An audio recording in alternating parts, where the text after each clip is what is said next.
Saudara-saudara yang terkasih, di dalam sehari 24 jam, kadang saya secara pribadi itu selalu merasa bahwa 24 jam itu waktu yang sangat-sangat kurang bagi saya untuk melakukan aktivitas-aktivitas yang ada.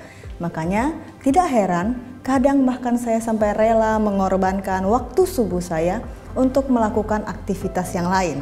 Yang akhirnya membuat saya selalu merasa bahwa waktu yang ada semakin berkurang. Saya selalu mengisi waktu-waktu yang ada itu dengan kegiatan-kegiatan yang padat. Dan parahnya, kalau saya boleh meminjam kalimat anak-anak zaman sekarang, ada kalimat yang mengatakan bahwa saya tidak punya me time. Saya selalu merasa, kok kegiatan yang saya lakukan ini seperti rutinitas saja ya. Saya selalu melakukan itu, hari ini begini, besok begini, besoknya lagi begini lagi. Sepanjang minggu bahkan berbulan-bulan terasa bahwa apa yang saya lakukan itu selalu sama saja. Dan akhirnya berakhir pada kejenuhan. Dan saya selalu berkata, sepertinya saya membutuhkan yang namanya healing. Entah ke pantai kah, atau ke gunung kah, atau pergi ke mall. Hanya sekedar untuk merefreshkan kembali otak saya, agar saya tidak lagi mengalami yang namanya kejenuhan-kejenuhan tersebut.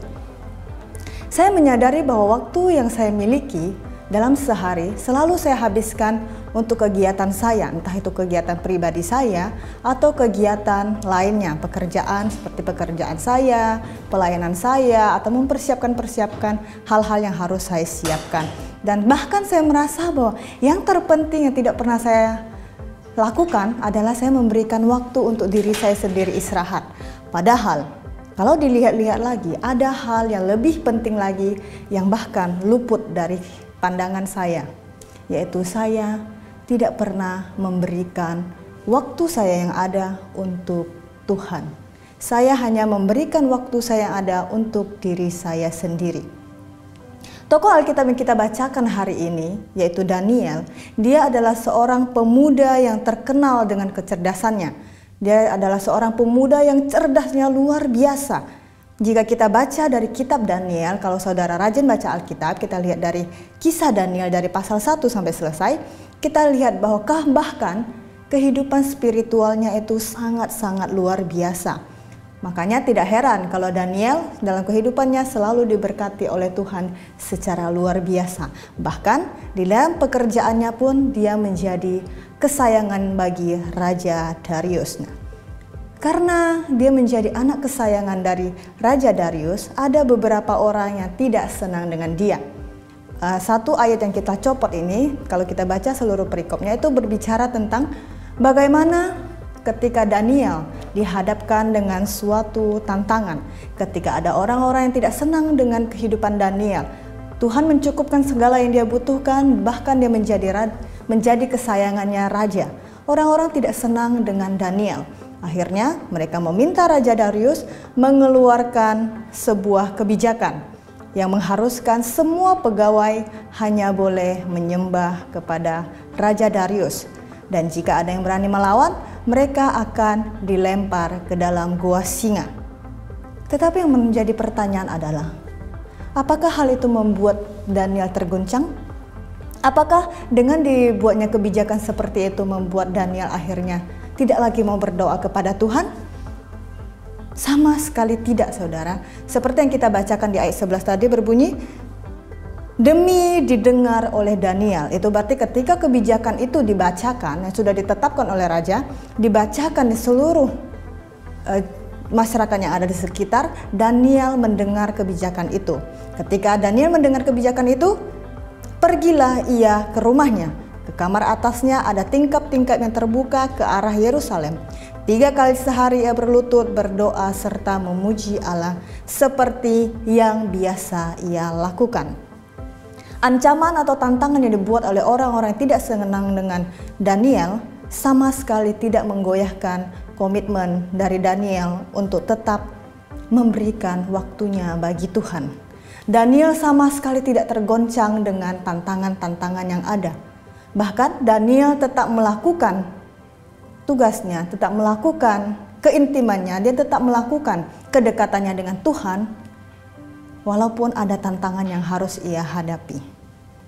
Saudara-saudara yang terkasih, jika kita melihat dari kehidupan seorang Daniel, saya percaya Daniel bukan seorang pengangguran yang waktunya hanya digunakan untuk berdoa dan berlutut sama Tuhan. Dikatakan Daniel itu adalah seorang cendekiawan. Untuk menjadi seorang cendekiawan tentu ia harus belajar, terus mengasah pikirannya, terus mengasah pengetahuannya. Dan dia juga adalah seorang pegawai di istana Raja Darius. Dan saya percaya waktu yang Daniel miliki pasti akan disibukkan dengan pekerjaan dan juga belajarnya. Sehingga seharusnya waktu yang dimiliki oleh Daniel sangat-sangat minim.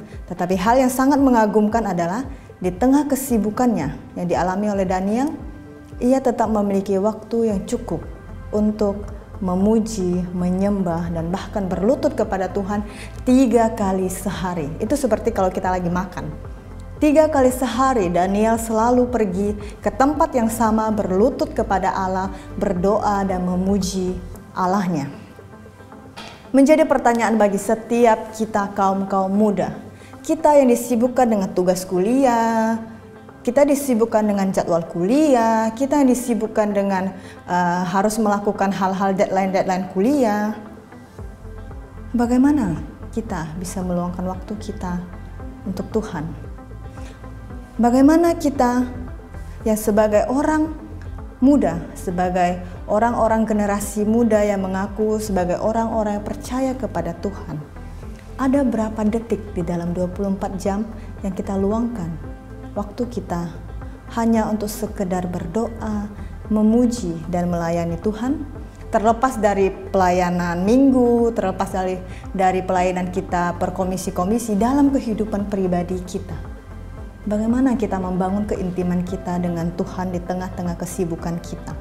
Bagaimana kita memberikan waktu kita untuk berkomunikasi dengan Tuhan secara pribadi? Tuhan selalu menunggu kita dengan kesibukan-kesibukan yang kita miliki setiap waktunya. Tuhan tidak meminta kita seperti Daniel yang harus berdoa 3 kali sehari dalam kesibukan kita, tetapi Tuhan hanya meminta kita di tengah kesibukan yang kita punya pun berilah waktu untuk Tuhan. Tuhan selalu menunggu kita. Tuhan tidak memerlukan intelektualmu yang luar biasa. Memang intelektualmu yang luar biasa itu sangat-sangat bagus, tetapi yang terpenting bukan itu yang Tuhan minta. Tuhan juga tidak meminta hartamu yang luar biasa banyaknya. Memang banyak harta itu juga bagus, tapi yang Tuhan minta adalah bagaimana ketika kamu di tengah kesibukanmu bekerja, kamu di tengah kesibukanmu belajar, bagaimana kamu bisa meluangkan waktumu untuk Tuhan. Bagaimana kamu bisa memberikan waktumu hanya berkomunikasi dengan Tuhan. Yang paling Tuhan butuhkan adalah hatimu. Jika hatimu ada untuk Tuhan, maka kamu pasti juga punya waktu untuk Tuhan. Di momen saat ini saya ingin tanyakan kepada saudara-saudara, bagaimana dengan kehidupan pribadi kita? Sudahkah kita intim dengan Tuhan? Ini juga menjadi pertanyaan yang sama untuk saya.